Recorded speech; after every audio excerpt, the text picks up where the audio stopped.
My grandfather died at the beginning of last year, and his house ended up going to me because I was the only grandchild who still lived in Missouri. The town is small, the kind where everyone knows each other by first name and nothing really changes over the years.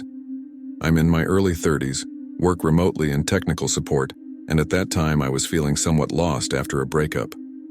Staying in my grandfather's house for a few days seemed practical.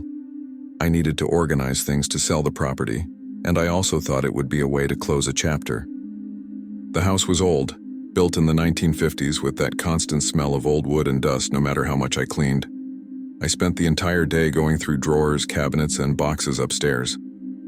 I was already tired when I decided to go down to the basement late in the afternoon. The basement had always given me a strange feeling since I was a kid.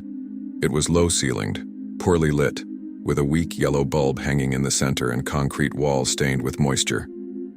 Even with the heater on, the air down there was cold and smelled of mold and old metal. At the back of the basement, behind some shelves full of dried paint cans and rusty tools, I found a cardboard box tightly sealed with old adhesive tape. The box had no identification. It was just cleaner than the rest, as if it had been handled more recently. When I opened it, I saw several cassette tapes stacked neatly, all in good condition, each one with a strip of white tape stuck on it and a date written in pen. No names, just dates. Some from the 1980s, others from the 1990s.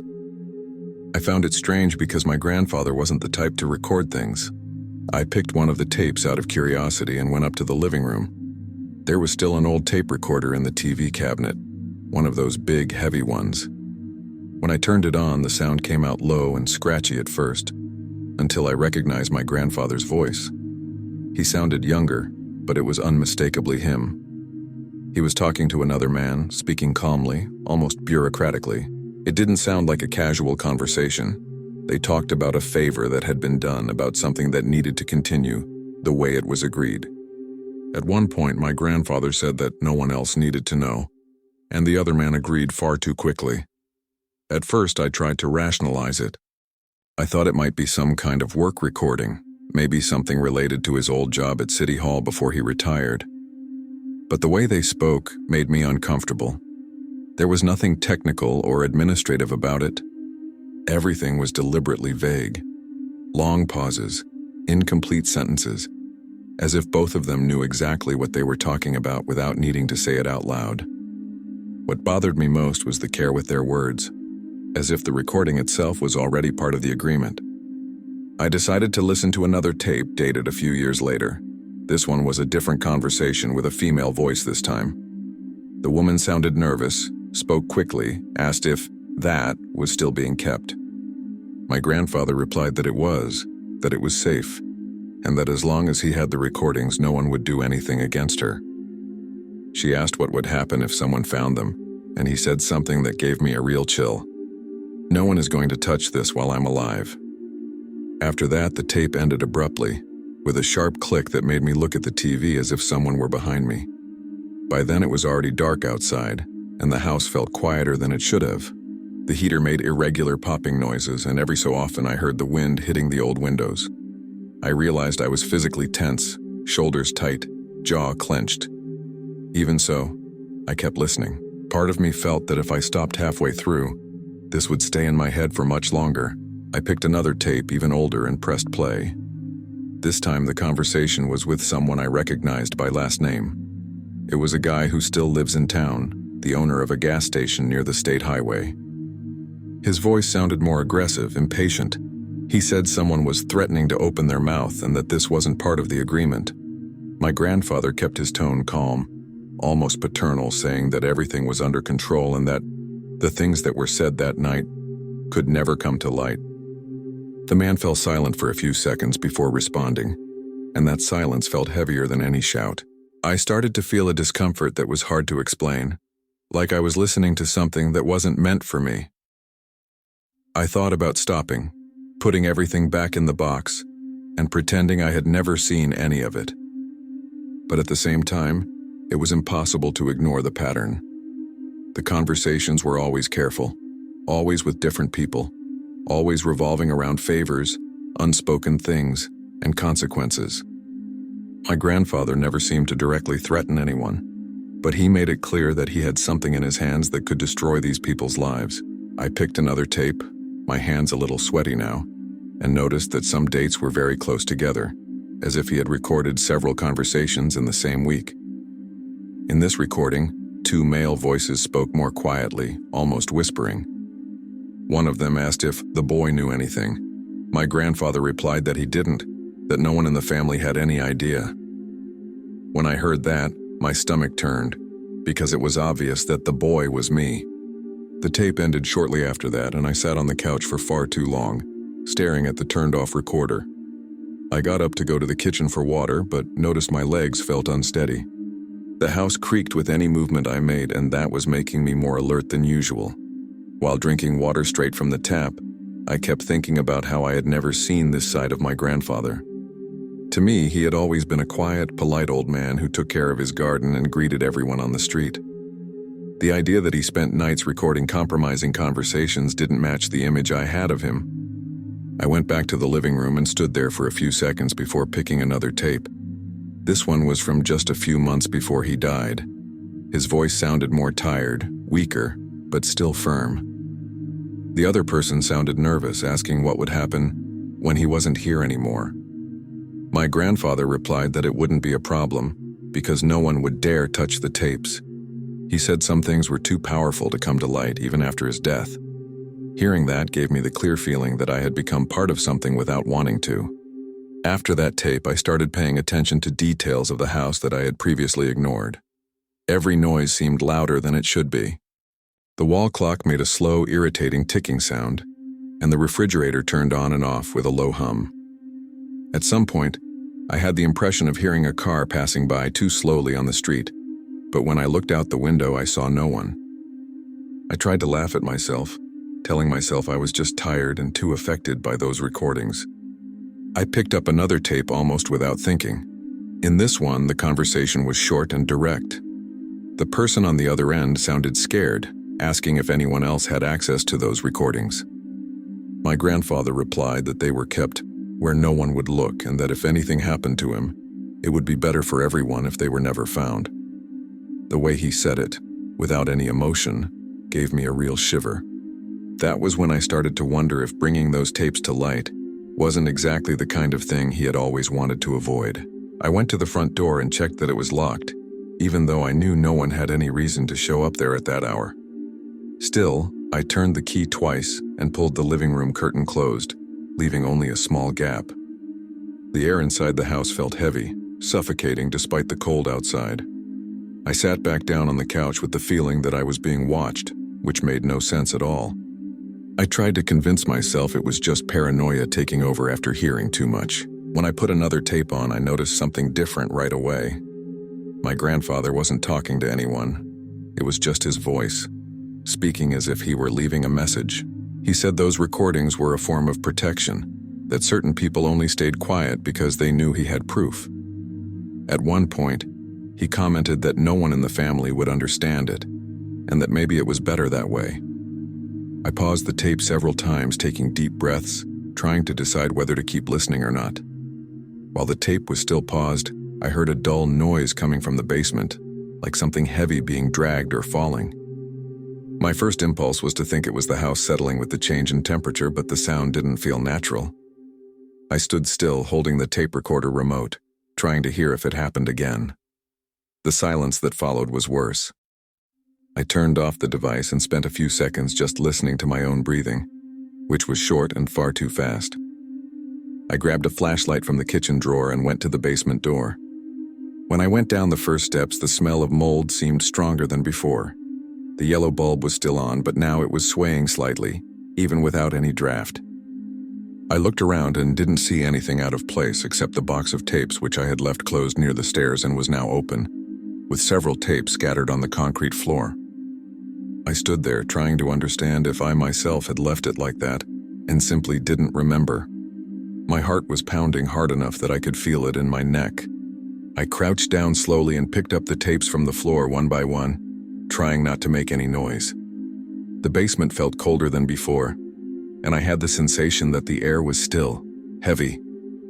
I kept repeating to myself that I must have left the box open without realizing it. that the noise could have been anything. Even so, I couldn't stop myself from looking over my shoulder several times while closing the box again. I went back up to the living room and locked the basement door, something I didn't remember ever doing before. I sat on the couch but couldn't relax. After a few minutes, I put the tape I had paused earlier back on. My grandfather's voice returned, low and tired. He said that one day someone in the family might end up finding that by accident, and that if that happened, the best decision would be to leave everything where it was. He didn't explain why. He just repeated that messing with those recordings would bring problems that no one would know how to fix. After hearing that, I turned off the tape recorder for good. It didn't feel right to continue, as if I had already gone too far just out of curiosity. I checked the time on my phone and saw it was already past 10 at night. The house was completely silent. No TV on, no radio, nothing.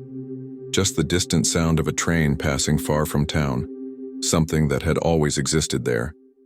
But that night seemed closer than usual. I seriously thought about grabbing a backpack, sleeping at a roadside motel, and coming back the next day. Before making any decision, I heard footsteps outside the house. They weren't fast, and they didn't sound like someone just walking down the sidewalk. They were slow, deliberate, moving from the front to the side of the house. I went to the window carefully and peeked through the gap in the curtain. I saw only a silhouette standing near the fence, someone tall, far too still. I couldn't see the face, just the clear sensation that the person was looking at the house. After a few seconds that felt far too long, the silhouette moved away and disappeared into the darkness of the street. I didn't wait for anything else to happen. I took the box of tapes, carried it back to the basement, and put it exactly where I had found it, behind the shelves. I closed it carefully, pushed it to the back, and turned off the light before going back upstairs. That night I slept badly, every creak of the house waking me up. I left early the next day without finishing organizing anything, and never spent another night there. I put the house up for sale a few weeks later, without telling anyone the real reason. To this day, I still live in the same region and see some of the people whose voices were on the tapes living normal lives, as if nothing had ever happened. I never told anyone what I heard, and I never even took the recordings with me. Part of me thinks I did the right thing. Another part wonders if that was exactly what my grandfather had planned from the beginning. Sometimes when I think about it too much, I catch myself remembering his words about no one having the courage to touch those things. And so far, he was right. Story 2. I returned to the house where I grew up in rural North Carolina at the end of last year, after my mother's condition took a serious turn. I'm 40 years old. I've lived in Raleigh for over a decade, and I hadn't set foot in that small town since my father's funeral. The house sat on a quiet street, with old trees and only a few occupied homes. I was there because I didn't have much choice. My mother could no longer take care of herself, and the doctors said her condition was more confusing than severe. The first thing that caught my attention was how the house seemed smaller than I remembered. The smell was a mix of medicine, dust, and old food. I spent the day cleaning, organizing her pills, and trying to keep some kind of routine. At night, after giving her medication, I sat beside her bed while she spoke in disconnected fragments, mixing real memories with nonsensical phrases. I thought it was just the effect of fever and exhaustion, until out of nowhere she grabbed my arm tightly and asked if she had come back to town. I asked who she meant, thinking it might be some old neighbor or distant relative. My mother looked away and stayed silent for a few seconds that felt far too long. Then she murmured that I shouldn't say that name out loud, that it never should have been brought back. The way she said it made me uncomfortable, but I tried to stay calm, telling her that no one had come back and that she was confused. Even so, she kept repeating that that woman shouldn't have returned. Later that night, while I was washing dishes in the kitchen, I heard my mother talking to herself in her bedroom. She repeated broken phrases, apologizing, saying that no one wanted it to end that way. The hallway was dimly lit, with only the weak light from her bedside lamp spilling through the half-open door.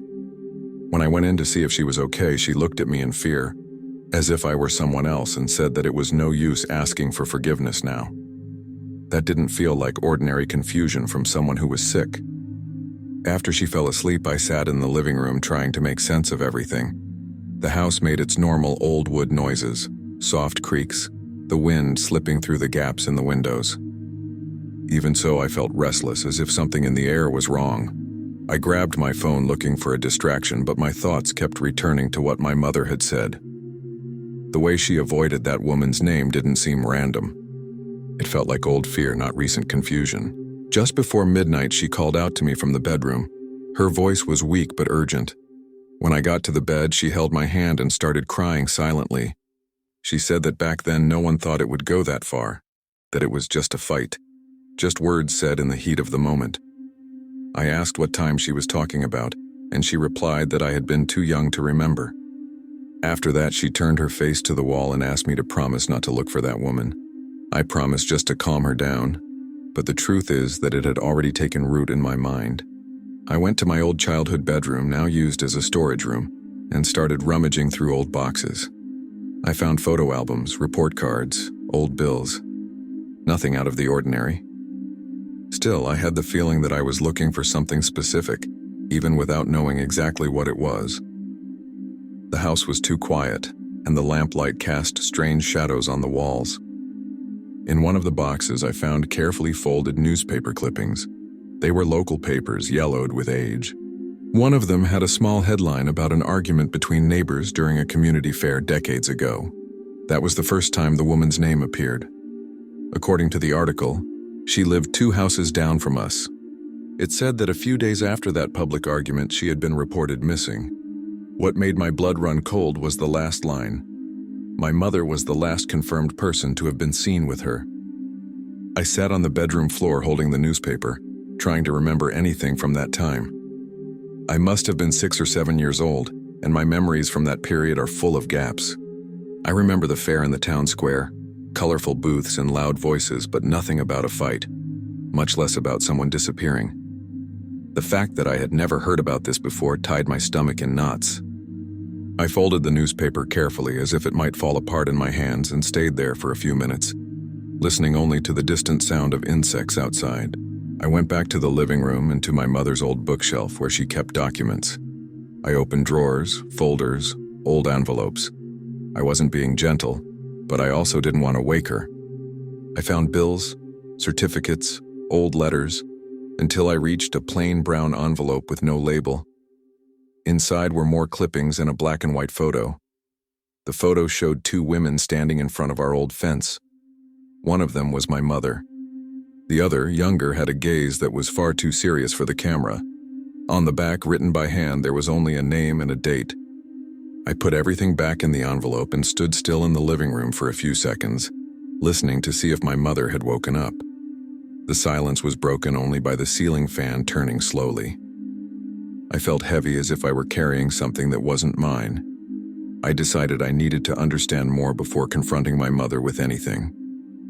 I grabbed my laptop and sat at the kitchen table, using the house's slow internet to search for old local newspaper archives. It wasn't hard to find more information. The town had never had many disappearances, so that case still appeared in old forums and digitized newspaper pages. The woman was just over 30 at the time and lived alone. The article said that after the argument at the fair, some people heard screams coming from our street that same night. My mother's name appeared again, always carefully worded, as someone who helped with the search and gave a statement. There were no formal accusations, but everything suggested that no one fully believed her version.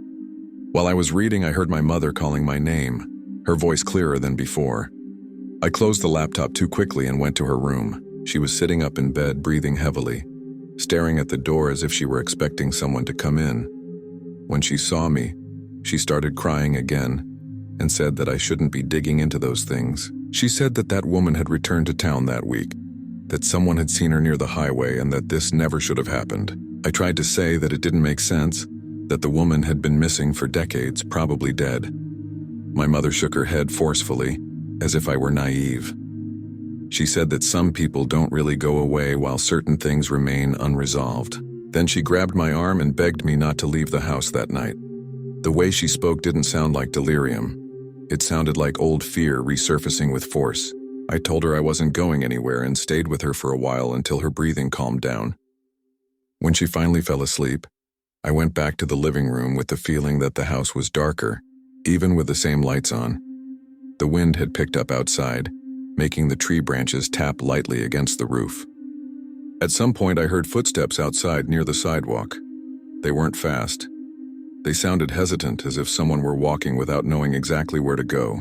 I slowly approached the front window and pulled the curtain aside just a little. The street was almost entirely dark, lit only by a weak streetlight farther down. I didn't see anyone clearly, but I had the impression of a silhouette standing near the old neighboring house, the one that had always been empty since I was a child. I watched for a few seconds, trying to decide if it was just a shadow. When I blinked, the silhouette was gone, and that made me more nervous than if I had seen someone running. I stepped away from the window and leaned against the living room wall, trying to hear any other sounds from outside. My heart was racing, and I felt that familiar cold in my stomach that comes when something isn't right, but you can't pinpoint why. The house seemed to breathe with me, creaking in different spots as if it were more alive than before. I thought about calling someone, but it didn't make sense to explain that out loud. I was still trying to accept what I had discovered myself.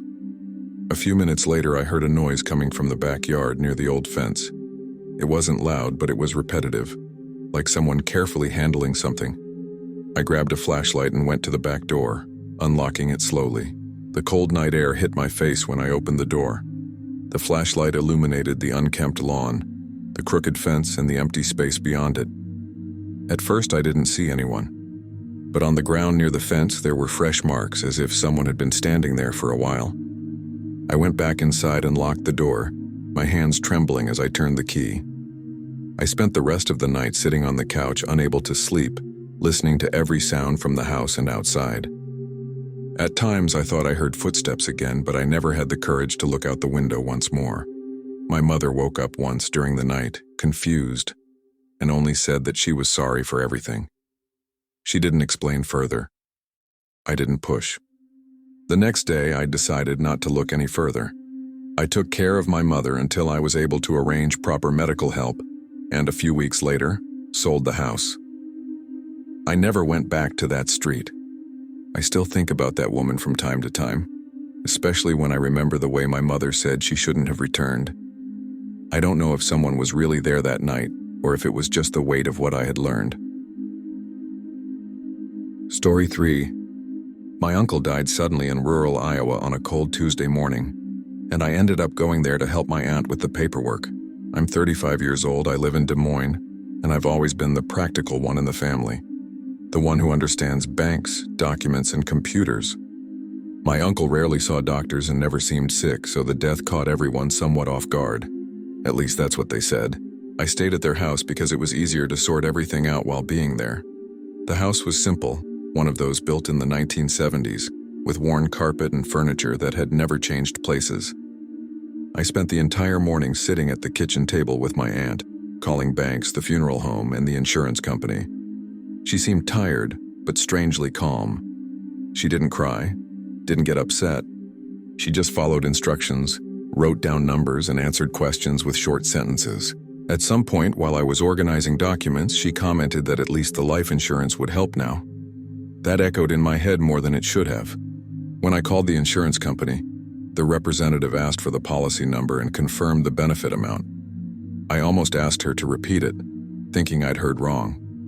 The amount was much higher than I expected for someone like my uncle, who always complained about money and never talked about investments. I looked at my aunt, expecting some reaction, but she just nodded, as if she already knew. When I hung up, I asked if he had increased the policy recently. She took a few seconds before answering that, yes, he had, just a few weeks before he died. That didn't make sense to me. I asked if he had mentioned why, if he was planning something, a trip, some big change. She said no, that he had only commented that it was better to leave everything organized. The way she said it sounded rehearsed, as if she had repeated that phrase many times. I had the strange feeling that I was the only one in that kitchen who didn't know something important. After lunch, I started sorting my uncle's papers into boxes, trying to be useful. Old bills, appliance manuals, grocery receipts, normal things. But in the middle of it all, I found an envelope with the bank's logo, dated a little over a month before his death. Inside were proof of payment slips for the insurance, large amounts paid in close installments as if he were in a hurry to finish it. What caught my attention was that some payments didn't come from his account, but from a joint account with another relative. I recognized the name immediately. It was one of our cousins, someone who had always been close to my uncle but rarely showed up without notice. When I asked my aunt about it, she said it was just temporary help because the bank was having issues. Her tone didn't match the explanation. She avoided looking directly at me and started fiddling with things in the sink that didn't need any attention. That made the atmosphere in the house heavy in a way that was hard to ignore. By mid-afternoon, other relatives started stopping by the house. People I hadn't seen in years showed up, just to help, bringing food and asking if everything was okay. What bothered me was that more than one person commented almost the same way, that at least now my aunt would be financially secure. That's not something you say on the day someone dies, certainly not repeatedly. I began noticing exchanged looks when I walked into the room, conversations that stopped too quickly. While organizing a drawer in my uncle's office, I found a small notebook, one of those simple ones with a black cover. Inside, there weren't long notes, just dates, amounts, and initials. Some of the dates matched exactly with the insurance payments. The initials corresponded to family members. Next to some of them, the word "okay" was written in pencil. That tightened my chest. It didn't look like normal financial planning. It looked like a confirmation list. I closed the notebook and put it back where it was, but I couldn't stop thinking about it. The air in the house felt heavy, even with the windows open. The smell of old coffee mixed with the food relatives had brought was giving me a headache. At some point, I heard my aunt talking quietly with one of her sisters in the hallway. I couldn't hear everything, just loose phrases like, "That was the agreement," and there was no way to delay it anymore. When they realized I was nearby, the conversation ended far too quickly. Later, I was alone in the kitchen with an older cousin, the one whose name appeared on the payment slips. He tried to make small talk, commented on the weather, the road, how busy life had been. Out of nowhere, he said that my uncle wouldn't have held on much longer like that. I asked what he meant, pretending normality. He shrugged and said it was just a figure of speech, that my uncle had always been stubborn. But the way he avoided my eyes gave away that I'd touched something I wasn't supposed to. At the beginning of the evening, the house finally emptied. My aunt went to bed early, saying she was exhausted, and I stayed alone in the living room, with the TV on but muted. I went back to the office more out of restlessness than a conscious decision. I opened a drawer I hadn't checked yet and found a few more loose receipts, along with a piece of paper folded several times. It was a simple note written by my uncle saying that after this everyone would be free. There was no explanation, just that short sentence as if it were enough. I sat in his chair and looked around, trying to understand when all of this had begun. I thought about recent moments when the family had gathered, strange conversations that hadn't stood out at the time. I remembered how my uncle had seemed quieter in recent months, as if he were tired of something beyond work. The feeling I had now was of reliving something that had already been decided by everyone, except me. And that gave me an anguish that was hard to explain. I stood up to get some water and noticed my hands were lightly shaking.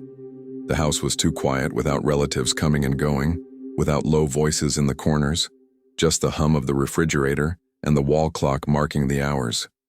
I went back to flipping through papers and found something I'd missed.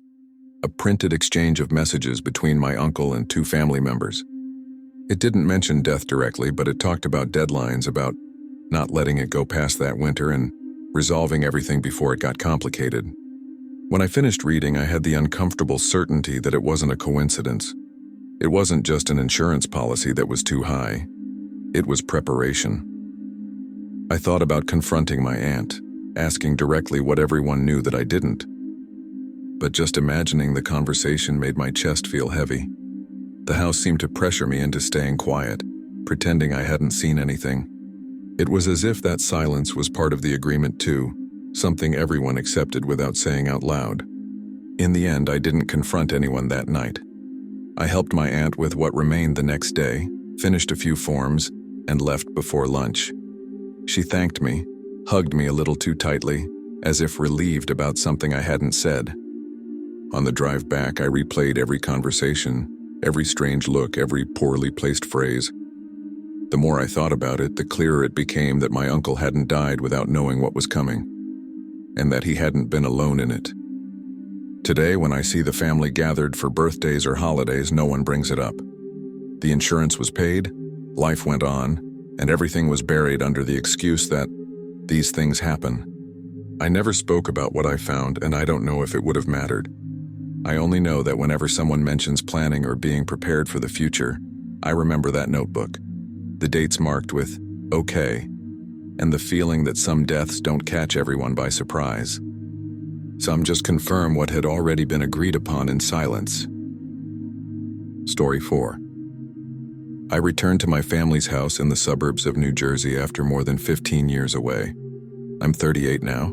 I live in another state, and I only came back because my parents decided to sell the house and asked for help organizing things. It was strange being there again. The neighborhood looked the same. Wide streets, similar houses, everything very quiet. I spent much of my childhood there, but I left as soon as I could and never felt the urge to return. Still, I was there to get it done quickly and move on. I spent the morning opening closets, sorting boxes, and throwing away things no one had touched for decades. The house had that typical closed-up smell, a mix of dust, old wood, and cheap cleaning products. As I walked through the hallways, I noticed how certain memories came back without warning. One thing in particular caught my attention: the door at the end of the second-floor hallway.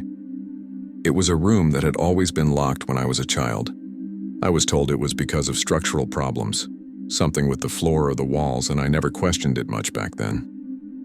That afternoon, while my parents were out handling things related to the sale, I was alone in the house. That's when I noticed the door to that room was unlocked. The key was still in the lock, something I had never seen before. I stood in the hallway for a few seconds, staring at it, trying to remember if anyone had mentioned that the room had finally been fixed. I couldn't recall anything. The silence of the house felt heavier upstairs, and the air was colder than in the rest of the floor. I opened the door slowly, expecting to find an empty room, maybe with a broken floor or cracked walls. But that wasn't it. The room was intact, small but well kept, with light-colored wallpaper and a narrow window letting in weak afternoon light. There was a child's bed pushed against the wall, a low nightstand, and a bookshelf with thin books. The smell wasn't mold or neglect. It was an old smell, of something kept, as if the room had been closed on purpose, not forgotten. I stood in the doorway for a while, trying to understand how this could have gone unnoticed for so many years. I was sure that room had never been used while I lived there. I stepped inside slowly, the floorboards creaking under my feet. The bed had a simple bedspread, carefully folded, and a small pillow, already yellowed with time. I ran my hand over the surface and felt fine dust come loose, but it didn't feel abandoned like the rest of the house. It felt preserved. On the bookshelf there were some old children's books, the hardcover kind, and a few simple toys. A plastic truck, a doll missing one arm, an incomplete puzzle. None of it seemed to be mine. I recognized my own childhood toys, and those weren't them. At the back of the shelf I found a shoebox. Inside were folded children's clothes, smaller than anything I ever wore, and a pair of very small sneakers worn at the toes. That's when I felt real discomfort, that sensation of having entered something that wasn't meant for me. I sat on the edge of the bed trying to organize my thoughts. The house was too quiet, and I could hear the distant hum of a lawn mower somewhere on a nearby street. I opened the nightstand drawer and found a few folded papers. They were short letters, handwritten, in a handwriting I didn't recognize. They had no envelopes. In one of them, someone thanked for letting us stay there for a while and said the child was adapting. Another mentioned that it was better if no one knew, for everyone's sake. My stomach tightened in a physical way. I read the letters more than once, trying to find some simple explanation. I thought it might be something involving a distant relative, maybe a cousin who stayed there briefly. But none of it made sense. No one had ever talked about another child living in that house. There were never photos, stories, nothing. The room had always been treated as something forbidden, dangerous. as if it were better to pretend it didn't exist. I sat there for a few minutes holding the letters carefully as if they might fall apart in my hands. The room felt colder than the rest of the house, even though the window was closed. I stood up and opened the small closet behind the door. Inside, there were only a few hanging items, light children's coats, all very old. At the bottom of the closet on the floor, I found a small backpack, the kind used for school, empty, with a broken zipper. It gave me the strange feeling of something interrupted, as if someone had left in a hurry and never returned. I heard the sound of my parents' car pulling into the garage and closed the closet too quickly. I left the room and pulled the door shut as it had been before, my heart pounding. When they came into the house, I went downstairs to the kitchen trying to act normal, but the image of that room wouldn't leave my mind. During dinner, I watched my parents in silence, trying to see if either of them seemed nervous or different. Neither mentioned the room. It was as if it didn't exist. After dinner, while my parents watched TV in the living room, I went back upstairs saying I needed to grab something from my room. I closed the door behind me and went back to the locked room, opening it carefully. The feeling was different now, heavier, as if I knew I was doing something wrong. I sat on the floor and reread the letters, paying attention to dates and details. One of them mentioned the difficult nights and thanked them for keeping the child away from trouble. None of them were signed. That's when I noticed something I hadn't seen before. Behind the bed, taped to the wall with old adhesive tape, there was a drawing made with colored pencils. It was simple, clearly a child's drawing. It showed a house like ours and two children holding hands. One of them was clearly bigger. The other had an X scribbled over its face. My chest tightened immediately. It didn't look like play. It looked like something made in anger or fear. I stood there staring at the drawing for far too long. I tried to convince myself I was misinterpreting everything, that children scribble things without thinking. Even so, I took the drawing off the wall and folded it carefully. I heard footsteps in the hallway and put everything back too quickly, feeling that heat rise in my face. My mother appeared at my bedroom door asking if everything was okay. I said yes, too quickly. She looked at me for a second longer than normal, as if evaluating something, and then left without saying anything. I waited for the house to become silent again before going out. It was already past 9 at night and my parents had gone to bed early. I returned to the closed room one last time that day, more out of necessity than curiosity. I opened the narrow window and felt the cold air come in. Outside, the yard looked normal, nothing out of place. But when I turned to leave, I noticed faint marks on the wall near the door, like pencil scratches or fingernails, almost erased by paint. They were too low for an adult. The next day, I couldn't take it anymore and asked my mother directly about the room. I didn't mention the objects or the letters. I just said I had gone in there and that there didn't seem to be any structural problem. She stood still for a few seconds, holding her coffee cup, and then said that some things were too hard to explain even after so many years. She commented, without details, that the child had stayed there for a short time, and that it had been a complicated situation involving decisions that couldn't be undone. I asked her to tell me who it was, but she just shook her head and asked me not to insist. I helped finish packing the rest of the house that afternoon and left the next day. I never went back. My parents sold the house shortly after, and the room stopped being my problem. Still, sometimes I think about that space that stayed closed for so many years, about the stored toys and the unsigned letters. I don't know who that child was, or why the family chose to pretend they never existed. I only know that whenever I remember the door at the end of the hallway, I get the uncomfortable feeling that some stories don't disappear just because no one talks about them. Story 5. After my father died, I went back to the small town in inland California where I grew up to help my mother organize things around the house. I'm 36 years old. I've lived in San Jose for quite a while, and that was the first time in years that I spent more than a single day there. The house felt empty in a strange way, even with my mother moving from room to room. Everything still smelled like the coffee my father used to make in the mornings and the oil from the garage. I was there because my mother clearly couldn't handle it all on her own. We spent most of the morning in her bedroom, sitting on the floor, opening old boxes and separating what would be kept from what could be donated. That's when she pulled a stack of photo albums out of the closet. They were heavy with thick covers, the kind no one uses anymore. We started flipping through them slowly, commenting on dates, remembering trips and old family gatherings. Everything was normal until I noticed that, in one of the photos, a face had been crossed out with blue pen.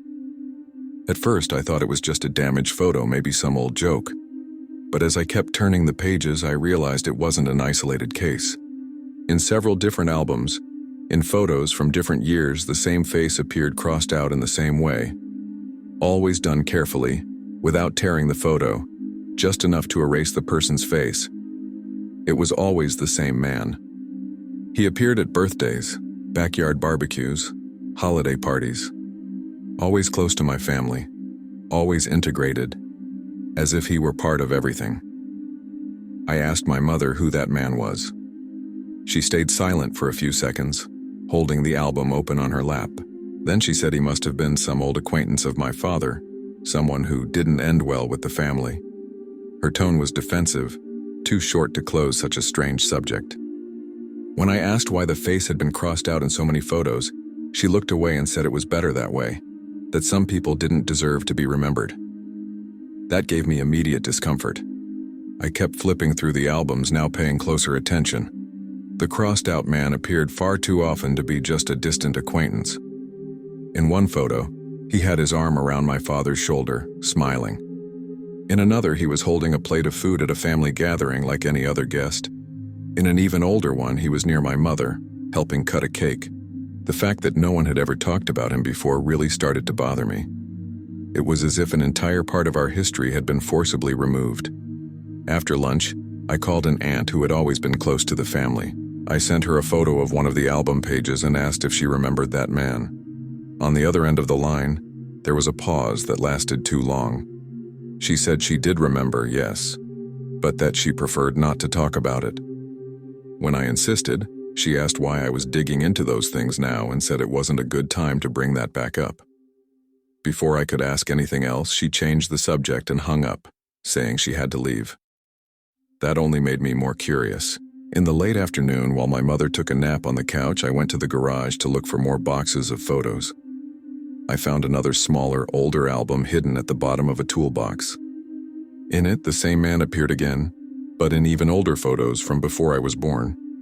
In some of them, his face hadn't been crossed out yet, as if someone had done that years later. That gave me the impression that the decision to erase him hadn't been immediate, but something thought out over time. When my mother woke up, I showed her that album. The mood changed instantly. She closed the album with more force than necessary and said I needed to stop that. She said my father wouldn't have wanted me digging up old things, that it would only bring trouble. I asked what kind of trouble someone could cause just by existing in old photos. She replied that some people cause damage even after they leave. The way she said it made me feel there was more there than simple resentment. At the beginning of the evening, I decided to call an older cousin who still lives in town. He's always been straightforward, the kind who doesn't like beating around the bush.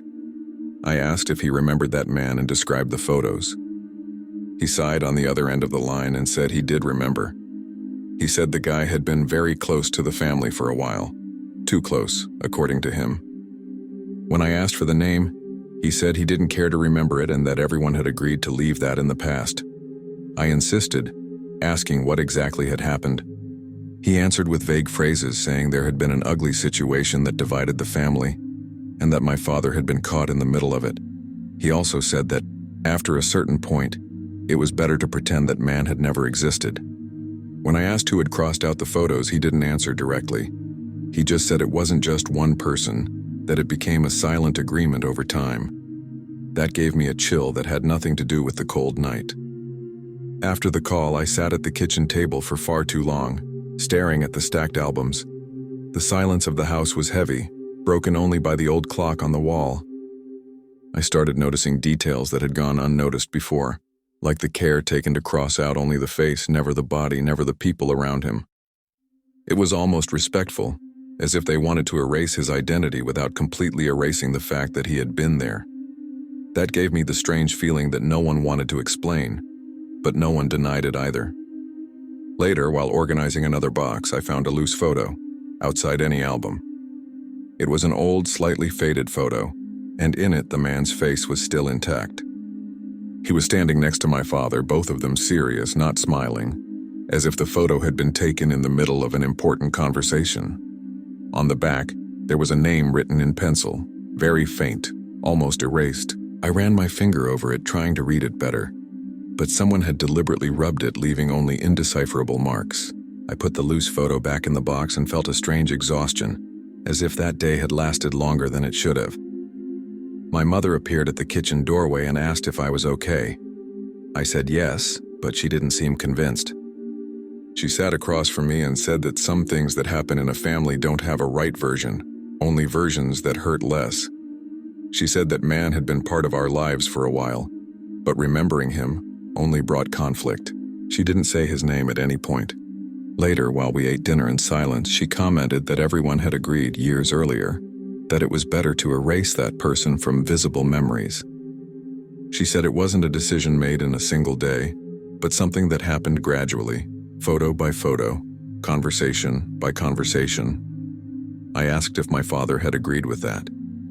She took a while to answer, and when she did, she only said that he thought it was the only way to keep the family together.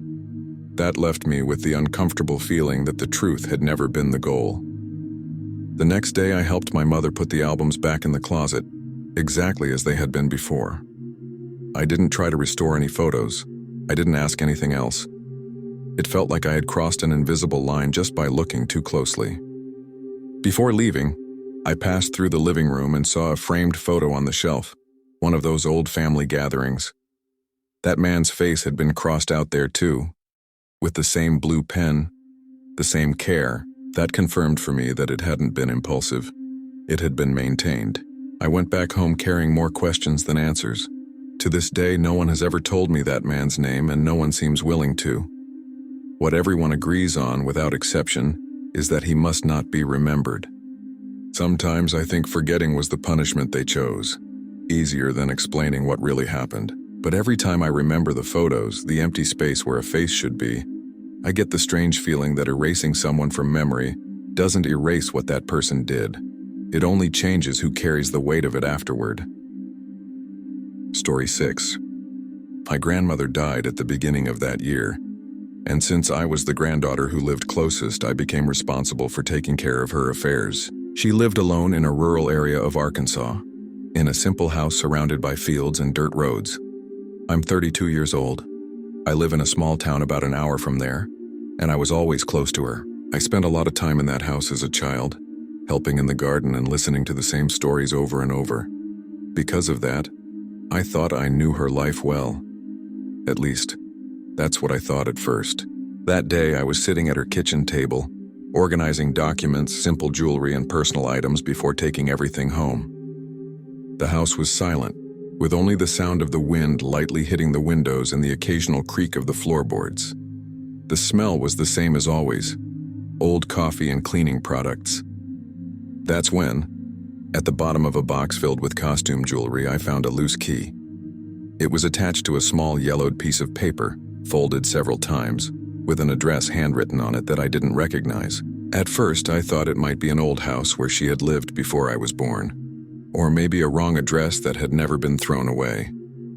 But the more I looked at it, the less sense it made.